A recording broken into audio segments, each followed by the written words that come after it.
Bonjour à toutes et à tous, merci de votre très belle fidélité. L'humoriste et acteur Jean-Yann avait réalisé un film dont le titre était « Tout le monde il est beau, tout le monde il est gentil ». Nous savons que l'être humain est complexe, qu'il change, se transforme, qu'il est vivant.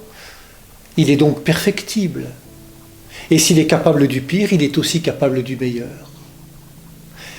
L'évangile de ce jour est une invitation à la lucidité et au discernement. Comment regardons-nous les autres? Comment regardons-nous nous-mêmes?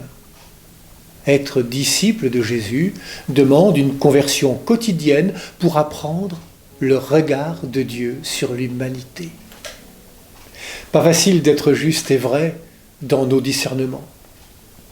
Le Seigneur nous offre ces paraboles pour nous éclairer et apprendre de lui, le Maître véritable, apprendre ce regard de miséricorde. Attention, ce regard n'enlève en rien notre capacité de jugement. Tout le monde n'est pas beau, tout le monde n'est pas gentil.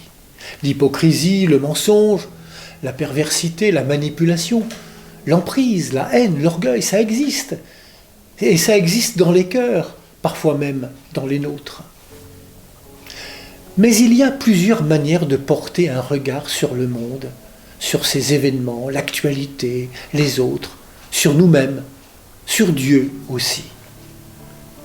Voir le mal en premier, plutôt que ce qui est bon et beau, fait de nous des aveugles.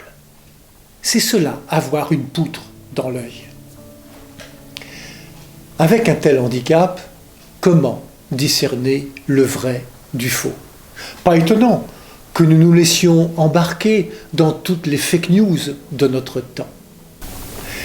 Jésus invite à un regard juste, ajusté à son évangile, qui, rappelons-le, est une bonne nouvelle. Nous n'avons pas à faire la morale aux gens. L'Esprit Saint travaille au cœur de tous les humains. Il ne faudrait pas que nos regards de jugement empêchent ce travail de l'Esprit Saint chez les autres.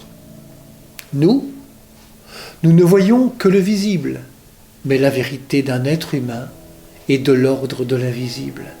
C'est pourquoi on ne voit clair qu'avec le regard du cœur. Nous avons donc une grande responsabilité les uns à l'égard des autres. Il s'agit pour nous d'être non pas des moralisateurs, mais des témoins de Dieu. Des témoins du regard que Dieu, lui, pose sur les hommes et les femmes. Souvenez-vous du regard de Jésus sur le jeune homme riche. Posant ce regard sur lui, Jésus se mit à l'aimer. Si tout le monde n'est pas beau, tout le monde n'est pas gentil, tout le monde est habité par l'Esprit du Seigneur qui peut faire en nous et avec nous toutes choses nouvelles. Oui, l'Évangile nous invite à croire en la bonté de Dieu, en cette bonté qui est à l'œuvre chez nous, chez les autres, en chaque être humain. Non seulement nous sommes invités à le croire, mais à en témoigner par notre propre regard les uns sur les autres. Bonne journée à toutes et à tous, prenez bien soin de vous et des autres.